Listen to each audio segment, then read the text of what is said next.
Are you new to the indie publishing world? Do you want to know if self-publishing is right for you? You've come to the right place, where you'll find tips, tricks, and the answers to the questions you've always had about writing, marketing, and self-publishing.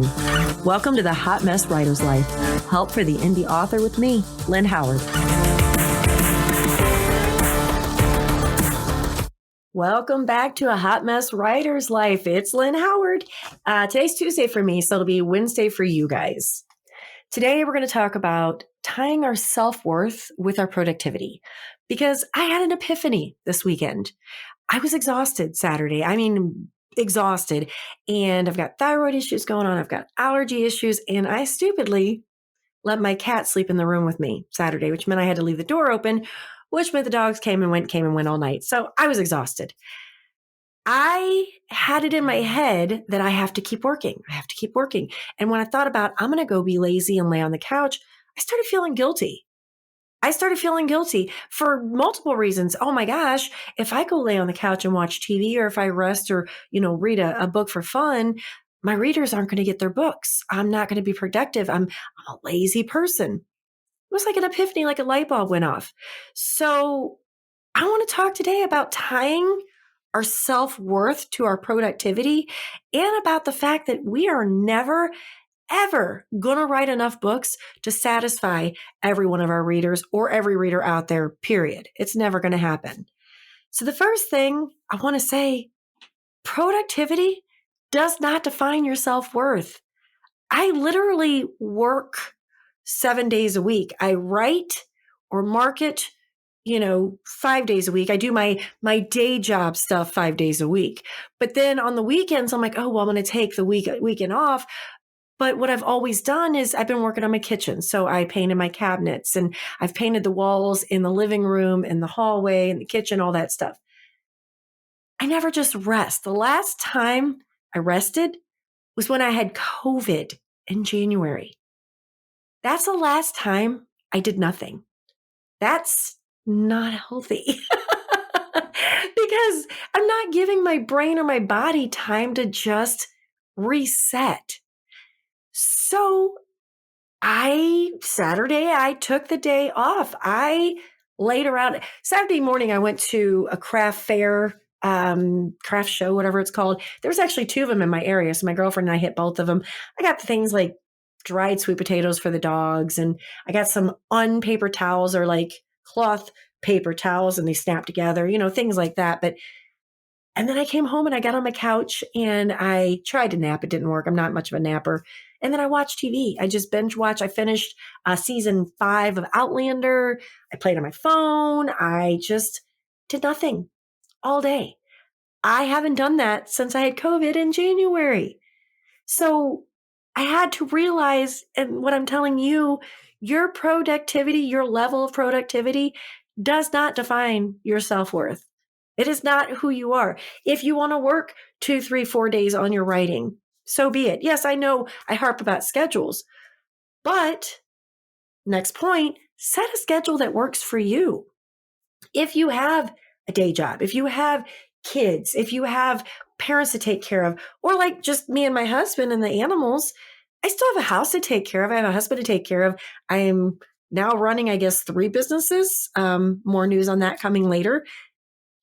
But we have to rest or we will burn out. So set a schedule that works for you.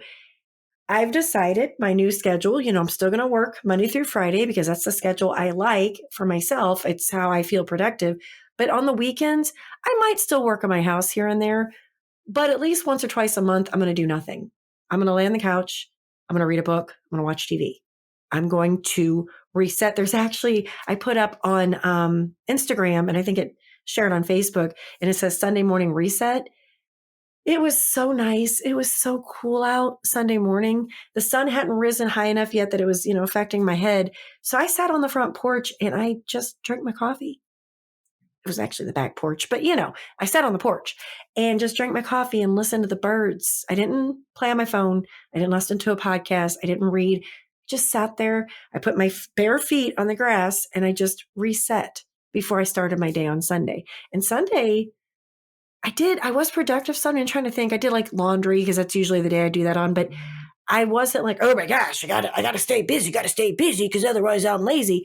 I'm setting myself a new schedule, and that's going to include resting at least 1 or 2 days a week. Rest does not equal laziness. Tip 3. That is something I'm learning myself. So we all need to say it together. Rest does not equal laziness. Because if you don't rest, you burn out. If you don't rest, you crash. I mean, I've told you guys before about my thyroid issues. I'm becoming lethargic. And I have to go back again in 8 more weeks to get more blood work done so they can figure out how they're going to treat me. I become lethargic. And even though I already have chronic fatigue, and then you add on lethargy, I'm exhausted by the end of the day. So when I get to the couch with my husband, instead of hanging out with him, having a conversation, watching a movie, I'm falling asleep. I'm falling asleep on the couch at like 7 o'clock, 8 o'clock, whatever it is, what time I go down there. And I don't wake up till he wakes me up to go to bed. That's not great. It means I'm burning myself out. Rest does not equal laziness. Rest is imperative. It is important. It will recharge your brain, your body, and I have to remember that myself as well. Number 4 is part of the second part that I said, that we can't write fast enough for every reader.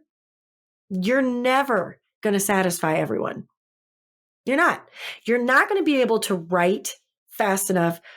I go through phases where I'll read 3-4 books a week. You're not going to be able to write 3 or 4 books a week for me. It's not going to happen. Now, of course, I don't always do that. It depends on what's going on and how late I'm staying up reading, things like that. But you're never going to be able to write fast enough. You're not going to be able to write perfectly for every single reader. If this is your passion, it shouldn't feel like a chore, a burden, a job. I mean, yes, we want this to be our career. So technically, you should treat it like a job. But think about your day job right now. You can't wait to get home. You're working for the weekend. I love what I do. I look forward to Mondays. I look forward to getting into the cave and doing my writing. I look forward to coming in here and doing the podcast with you guys. When I burn out, I don't feel like doing anything. I don't want to sit at the keyboard. Because I've made it into a job instead of focusing on my passion to turn my passion into a career.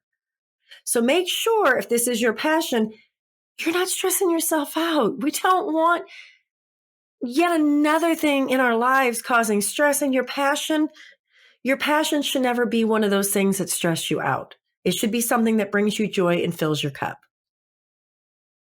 I said you won't be able to write fast enough. You're not going to be able to write the exact book for every single reader out there. It's not going to happen. It's not going to happen because everybody has different tastes. Art is subjective.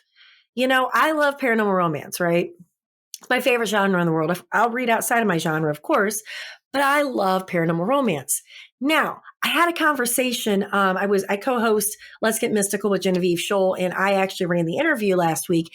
And we were talking about how there are certain words for me in paranormal romance that I don't like.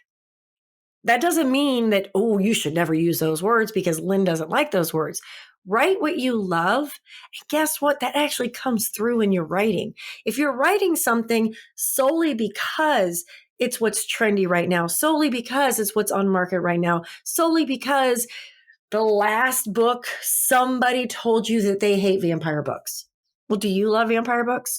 Do you love vampires? Do you love paranormal romance, paranormal period? Write what you love so that you're, again, filling your well. You're making yourself happy. So that's what I have for you guys today. I have an announcement to make.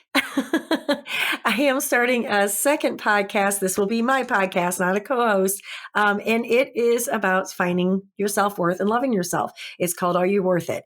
It will probably debut, I think, June 1st is what I'm aiming for right now, because I'm trying to line up guests that can help us find ways to find our self-worth.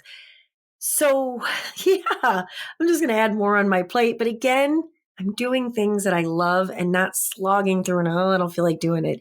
For those of you watching on YouTube, I stopped doing the talking heads and the vlogs because I felt like I had to do it. I was being forced to do it. Like, oh no, if you want to succeed, you have to have YouTube. It didn't make me happy. This is edited, for those watching on YouTube, is edited by my beautiful assistant, Genevieve Scholl. Um, and she is currently taking on new clients. She had some openings, but I am only doing now what brings me joy, what fills my cup, and what makes me happy. So until next time, guys, you can email me at authorlynhoward@yahoo.com if you have any questions or tips. I have a question of the week for you. If you've listened all the way through, I'd like to know, what do you do to rest your brain and your body on your day off? That's the question of the week. So I look forward to seeing you guys and hearing you guys, or talking to you guys next week. Mwah! Bye. This part is only for those of you watching on YouTube. This is my new backdrop for the podcast. So let's talk ideas. What do you guys want to see behind me when you're watching the podcast instead of listening to the podcast? I have like this blank canvas. I got rid of a bed, so I'm going to put a couch back here, but that's a curtain to help deaden the sound. So is there something you guys want to see back here behind me? Should I change it up kind of quarterly or something? Let me know in the comments. If you've enjoyed this episode of A Hot Mess Writer's Life, Help for the Indie Author, make sure you hit that subscribe button, and I'd love if you'd leave a review. See y'all next time.